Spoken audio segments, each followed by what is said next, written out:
감사합니다. 하나님께서 영광을 거두신 줄로 믿습니다.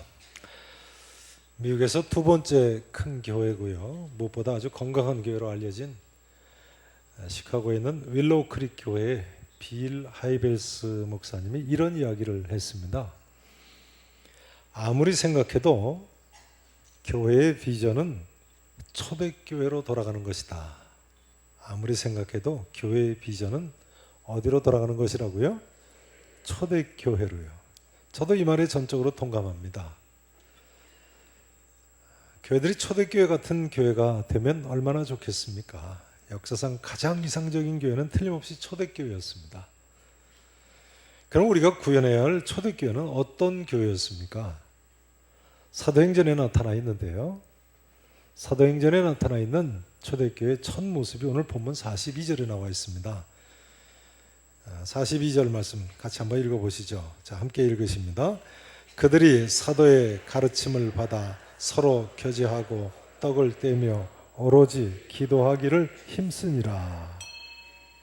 우선 초대교회는요, 따라서 하시죠. 사도들의 가르침을 받은 교회. 사도들의 가르침을 받았다고 나와 있죠. 가르치거나 가르침을 받는 교회였던 겁니다. 가르치고 배우는 교회죠. 이것이 초대교회의 첫 번째 모습입니다. 저희 교회는 성경 공부를 많이 하는 교회죠. 어떤 분이 저에게 오시더니 그러시더라고요. 학교 졸업하고 공부가 끝난 줄 알았더니 계산기 오니까 또 공부하라고 그런다고. 네. 여러분 댁에서 성경을 많이 읽으시고요. 교회 오셔서도 성경 공부를 부지런히 하셔야 됩니다. 아무튼 요즘 교회 성도들이 하나님 말씀을 읽지 않고 배우지 않고 가르치지 않아서 큰 문제입니다. 얼마 전에 미국 CBS 방송에서 요즘 미국 사람들한테는 페이스북이 성경책보다 더 인기가 있다는 결과를 발표했다고요. 뭐 미국만 그렇습니까? 요즘 사람들이 페이스북을 전 세계에서 하루에 1억 5천만 명이 열어본다는 거예요. 1억 5천만 명. 성경은 하루에 몇 사람이나 열어볼까요? 그러니까 이제는 더 이상 성경이 세계 최고의 베스트셀러라고 할 수 없게 된 겁니다. 성경 읽기는 고사하고요. 영국에서는 영국 어린이의 54%가, 그러니까 반수 이상이요, 집이나 학교에서 1년에 단 한 번도 성경이나 성경과 관련된 이야기를 읽은 적이 없다는 거예요. 1년에 단 한 번도. 성경은 물론이고 성경과 관련된 이야기도 읽은 적이 없다는 거예요. 그러니까 영국 애들이 50% 이상이, 절반 이상이요, 삼손과 데릴라 이야기가 성경 이야기라는 걸 모른다고 그럽니다. 성서공회에서 설문조사를 해보니까요, 삼손과 데릴라, 요나와 큰 물고기 사건, 이런 이야기가 이야기라는 걸 모르더라는 거예요. 절반 이상 애들이. 애들은 물론이고 영국 학부모 중에도 30%나 되는 어른들이 아담과 이브가 성경 이야기인 줄 몰랐다고 그래요. 아담과 하와 사건이 성경에 나오는 이야기인 줄 모르는 사람이 10중 3지. 다윗과 골리앗 이야기가 성경 속 이야기인 줄 모르는 학부모는 31%나 됐다고 합니다.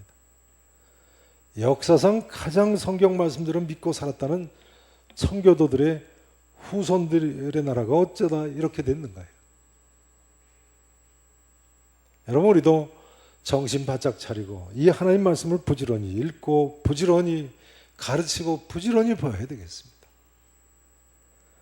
저희 교회는 지난주에 2단계 성경 연구가 한 주간 있었습니다만, 1단계 성경 연구, 2단계 성경 연구, 3단계 성경 연구, 그 다음은 몇 단계죠? 네, 4단계라고 이야기하시면 곤란하죠. 네, 그 다음은 전도복발 1단계로 올라가셔야죠. 전도복발 2단계, 3단계, 4단계, 5단계 이렇게 계속되지 않습니까? 어떤 분이 그러셨다고 그러더라고요. 계산교에서 살아남으려면 다단계를 잘해야 된다. 다단계 좀 어감이 이상합니다만, 그러고 보니까 다단계는 다단계. 네. 그러나 예수님께서 뭐라고 명령하셨습니까? 내가 너에게 분부한 모든 것을 가르쳐 지키게 하라고 명령하지 않으셨습니까? 지상명령이죠. 지상명령. 뭐 예수님께서 지상 최대의 명령을 하신 것이 아니고 영어로는 Supreme Order, Great Commandment라고 하죠. 지고의 명령이라는 뜻입니다. 지고의 명령. 그래서 사도들도 이처럼 예수님의 명령에 순종해서 가르치신 거예요. 그러니 우리 교회도 예수님의 모든 말씀을 부지런히 가르치고 배워야 되겠습니다. 초대교회의 두 번째 특징은 서로 교제하는 교회입니다. 따라서 하실까요? 서로 교제하는 교회. 서로 교제하는 교회. 여기 교제라는 단어는 헬라어로 코이노니아라고 했어요.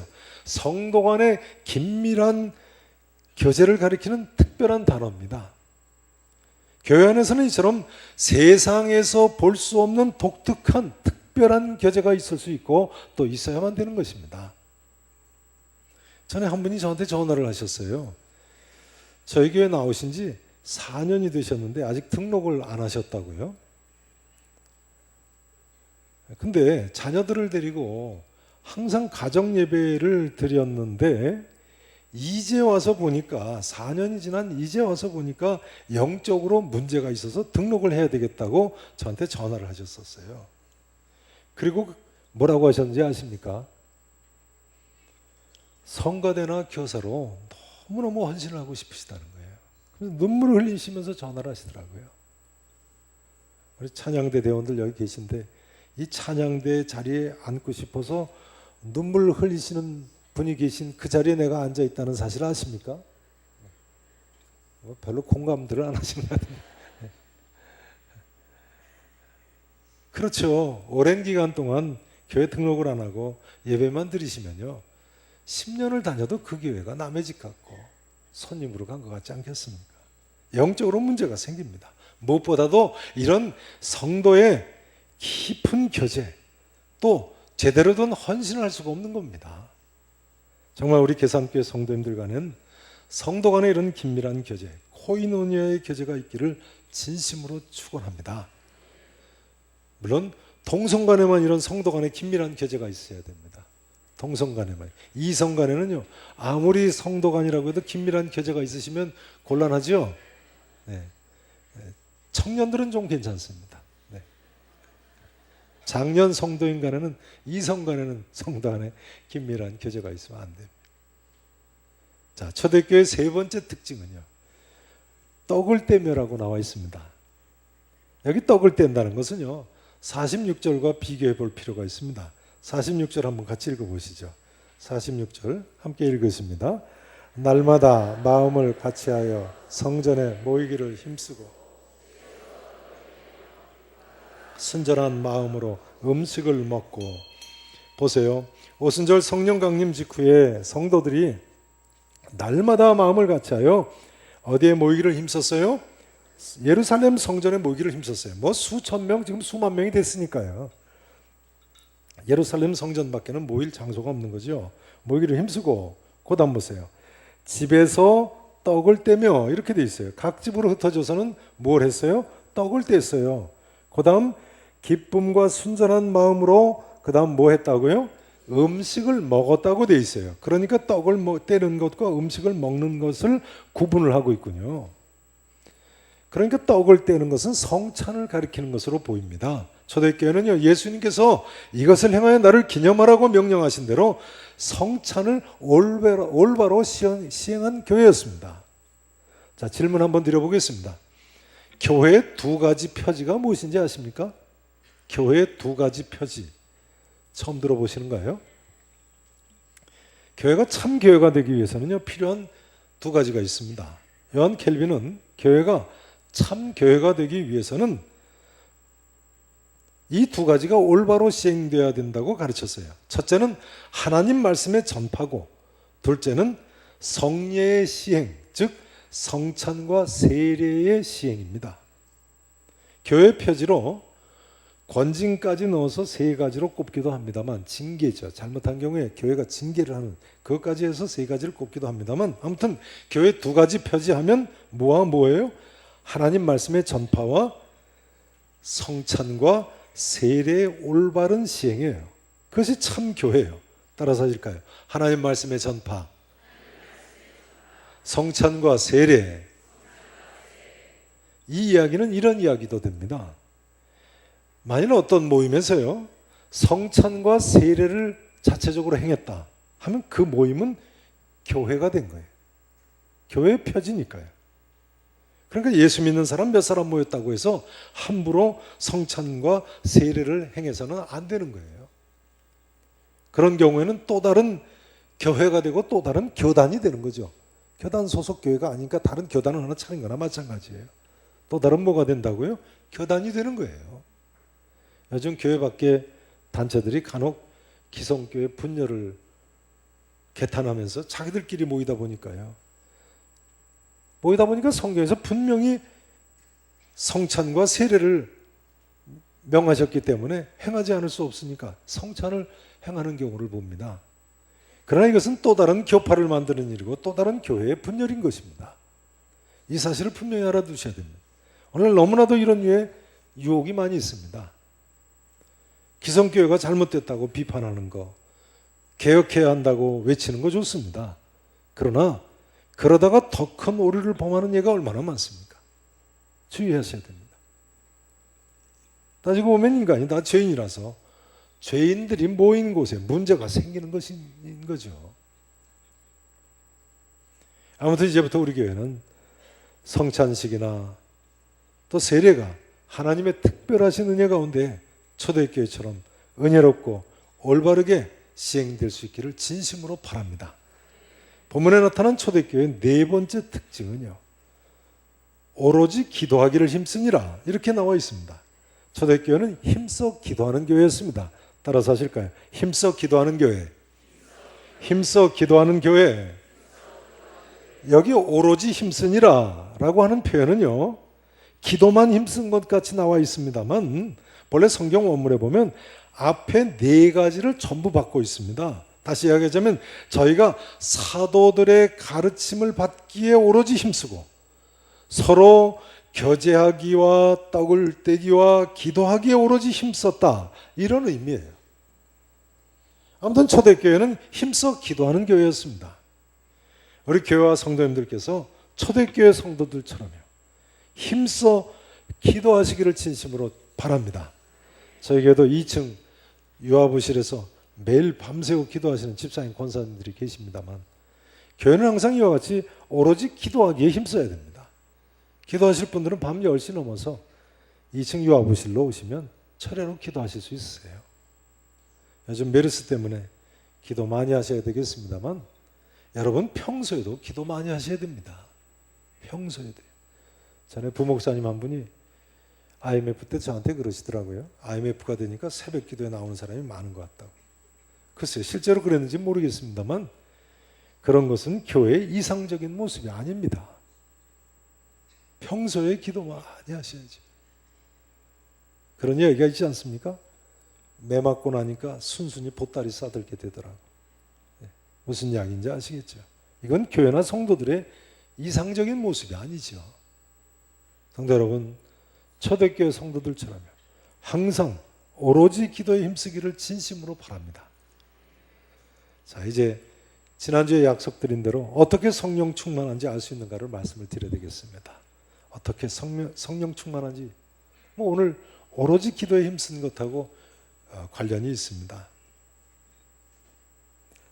전에 저희 작은 딸이 초등학교 4, 5학년쯤 됐을 때 자기 엄마한테 엄마 성령 충만해? 그렇게 질문했다고 말씀드리지 않았습니까? 네. 그래서 제가 귀를 기울여 들어봤죠. 우리 집사람이 뭐라고 대답하나. 뭐라고 대답했을까요? 한마디로 간단히 대답하더라고요. 그럼 그러니까 저희 작은 딸이 즉시 뭐라고 또 반문을 했을까요? 어떻게 하러? 어떻게 하러? 그러니까 초등학생도 궁금한 질문이더라고요. 성령 충만한지 어떻게 하는가? 여러분 어떻게 알 수 있습니까? 오순절 성령 강림하신 날처럼 불의 혀처럼 갈라지는 것이 뭐 눈에 보이는 것도 아니고요. 또 외국말 방언을 하는 것도 아니고요. 내가 성령 충만한지 어떻게 합니까? 한번 여쭤봐야 되겠습니다. 나무는 뭘 보고 알 수 있습니까? 나무는 뭘 보고 알 수 있어요? 열매를 보고 알 수 있죠. 그런데요, 성령의 9가지 열매가 무엇입니까? 갈라디아서 5장 22절 23절에 있죠. 자, 따라서 하시겠습니다. 사랑과 희락과 화평과 오래 참음과 자비와 양선과 충성과 온유와 절제, 이 같은 것을 금지할 법이 없느니라 했습니다. 그러니까요, 내가 지금 사랑하는 마음이 아니고 미운 생각이 든다. 그러면 성령 충만한 것입니까? 아닙니까? 아니죠. 희락, 그러니까 마음의 기쁨이 없다. 성령 충만한 겁니까? 아닙니까? 아니에요. 화평, 그러니까 마음의 평안이 없다. 성령 충만한 겁니까? 아닙니까? 아닙니다. 오래 참지 못하거나 자비와 양선, 양선은 영어로 goodness 해서 선한 것을 가리킵니다. 충성과 온유와 절제가 없으면 성령 충만한 것이 절대로 아닙니다. 왜요? 이런 성령의 9가지 열매가 있어야지만 성령 충만한 거예요. 이 같은 것을 금지할 법이 없느니라 했으니까요. 성령 충만하면 이런 열매는 자동으로 달리는 거예요. 금지할 법이 없다니까요. 열매를 맺을 수밖에 없는 것입니다. 성도 여러분, 사랑과 희락과 화평과 오래 참음과 자비와 양선과 충성과 온유와 절제에 많은 열매를 맺으시기를 진심으로 축원합니다. 사실 요즘같이 전염병이 나도는데 이런 성령의 열매를 맺기가 쉽습니까? 그러나 인생 항해길에요, 사실은 잔잔할 때뿐만이 아니라 풍랑이 일 때도 우리가 사랑이나 희락이나 화평이나 오래 참음이나 자비나 양선이나 충성이나 온유나 절제 같은 성령의 열매를 맺어야 되지 않겠습니까? 영국의 14세기, 그러니까 1300년대니까요. 종교개혁 이전이죠. 14세기에 영국 베네딕트 교단의 수녀였던 줄리안이라는 분이 계십니다. 이 줄리안 수녀가 이렇게 쓰고 있어요. 잘 들어보세요. 모든 것이 잘 되고 모든 것이 잘 되며 모든 방식의 일들이 잘 될 것이라고요. 문제는 이 줄리안이요, 영국의 한창 흑사병이 창궐할 때 이렇게 외쳤다는 거예요. 모든 일이 잘 되고 모든 일이 잘 되며 모든 방식의 일들이 잘 될 것이라고. 흑사병 아시죠? 14세기의 흑사병이면 당시에 전 유럽 인구의 40%가 죽은 병입니다. 심지어 어떤 도시는 시민 100%가 다 죽었어요. 그래서 오늘날까지도요, 서양 화장실에 가면 하수구가 없습니다. 우리나라 목욕탕에 하수구가 있어서 얼마나 편합니까? 근데 서양에 가시면 하수구가 목욕통에만 있지요. 그 목욕탕 밖에는 하수구가 없어 조심들 하셔야 된다고 하지 않습니까? 흑사병 때문에 쥐들이 하수구로 통해서 올라오니까 그 하수를 막은 게 오늘날까지 서양 문화가 된 거예요. 뭐 하수구 있으면 편한 거 몰라서 안 만들겠습니까? 그게 문화가 돼버렸어요. 그런데 이럴 때에도 줄리안은 놀랍게도 말이죠, 자기가 흑사병에 걸리기를 간절히 소원했다는 거예요. 왜 그렇게 흑사병 걸리기를 소원했을까요? 왜냐하면요, 이 수녀는 자기가 흑사병에 걸려도 하나님께서 고쳐주실 줄로 믿었다는 거예요. 어떻게 됐을까요? 어떻게 됐을까요? 실제로 30살 때 흑사병에 걸렸어요.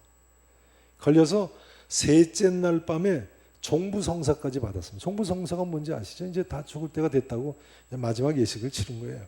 그 6째 날에는 나도 이제 죽는구나 하고 생각을 했다는 거예요. 실제로 급성 흑사병은 일주일이면 죽는다고 합니다. 그런데 7째 날에 담당 신부가 임종을 지켜보려고 이제 왔어요. 수녀가 세상을 떠나니까 신부가 임종을 지켜보려고 왔는데, 이 줄리안 신부가 예수님의 십자가의 고난을 묵상하면서 기도하던 중이에요. 예수님의 보혈의 피를 보게 됐다는 거예요. 보혈의 피를 보는 중에 벼랑은 건강해졌다는 거예요. 근데 뭐라고 쓰고 있는지 아세요? 갑자기 모든 고통이 사라지고 지금까지 전혀 느껴보지 못한 건강함을 느꼈다. 하지만 내 마음은 편치 않았다. 기적이 일어나서 건강해졌는데 왜 마음이 편치 않았는가요? 이렇게 계속 쓰고 있습니다. 이 세상을 떠나 내가 그토록 갈망했던 하나님과 동행하기를 너무나 원했기 때문이었다. 대단한 믿음이지요. 이런 신앙의 용사가요, 흑사병이 지나간 후에, 유럽에서 떠나간 후에 70세까지 40년을 더 살면서 하는 간증의 말입니다. 모든 것이 잘 되고 모든 것이 잘 되며 모든 방식의 일들이 잘 될 것이다. 기독교 역사는 이렇게 기록하고 있습니다. 흑사병으로 인해 사회 전체가 불안해하고 두려워하는 시대에 줄리아는 어두운 시대의 한 줄기 빛이었다. 어두운 시대의 한 줄기 빛이었다.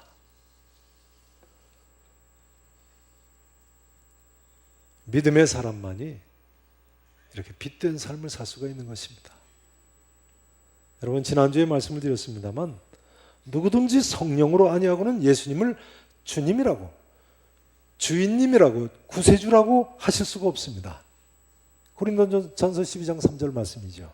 그런 예수님을 나의 주인님으로 구세주로 믿는 사람은 성령님이 내 안에 계신 것이고 내 안에 계신 줄로 믿어야 되는 거예요. 내가 성령의 전인 줄로 믿어야 하는 것입니다. 그리고 이제는 성령 충만을 받기 위해서 기도하셔야 됩니다. 우리가 하나님 뜻대로 구하면 무엇이든지 주신다고 하셨는데요, 성령 충만 받으라고 하나님께서 명령하셨으니까요. 그러니 우리가 성령 충만 받는 것은 하나님 아버지의 뜻인 것입니다. 그러니 우리가 성령 충만 받기 위해서 기도한다면 하나님께서 우리에게 성령 충만을 주시는 거죠. 그래서요, 성령 충만도 믿음과 기도로 받는다고 이야기합니다. 성령 충만은 어떻게 받는다고요? 믿음과 기도로 받는다고요.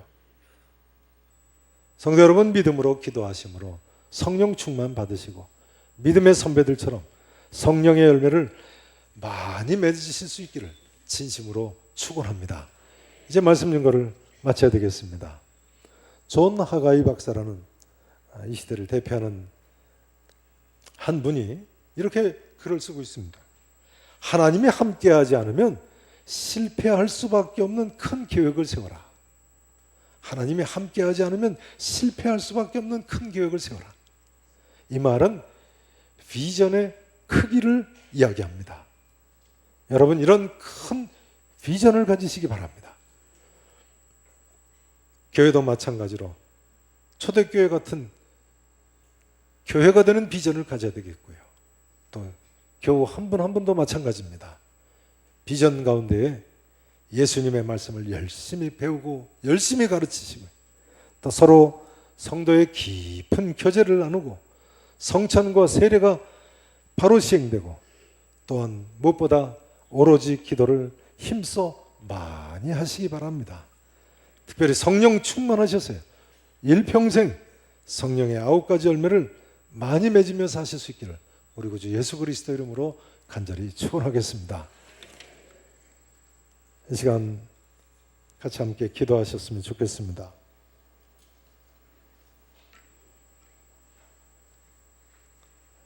우리는 하나님의 도우심이 없이는 살 수 없는 사람들입니다. 인생 광야와 같은 길에 망망대해를 항해하는 것과 같은 항해길에 우리 하나님 도우심이 없이 우리가 어떻게 살아갈 수 있겠습니까? 메르스의 공포로 많은 사람들이 두려워하고 있지 않습니까? 하나님께로 이번 기회에 나오면 살 길이 있을 줄로 믿습니다. 사도들은 이 패역한 세대에서 구원을 받으라고 외쳤습니다. 우리도 회개할 것 회개하고 참으로 각각 예수 그리스도를 주님으로 구세주로 믿고 죄사함 받고 성령을 선물로 받고 성령 충만 받고 성령의 열매를 맺으면 우리 모두의 살 길이 있을 줄로 믿습니다. 이 시간 나와 자녀들을 위해서, 우리 교회를 위해서, 한국 교회를 위해서, 이 나라와 민족을 위해서 하나님 또한 이 전염병이 속히 하나님의 역사하심 가운데 우리 곁을 떠날 수 있기 위해서 우리 같이 한번 간절한 마음을 가지고 함께 합심해서 기도했으면 좋겠습니다. 하나님께서 한번 역사하시면 될 줄로 믿습니다. 우리 같이 함께 주님 앞에 진실된 마음으로 합심해서 기도하시겠습니다.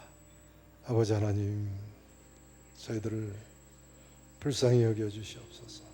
살아계신 하나님 아버지, 참으로 우리 모두를 불쌍히 여겨 주시옵소서. 하나님 아버지,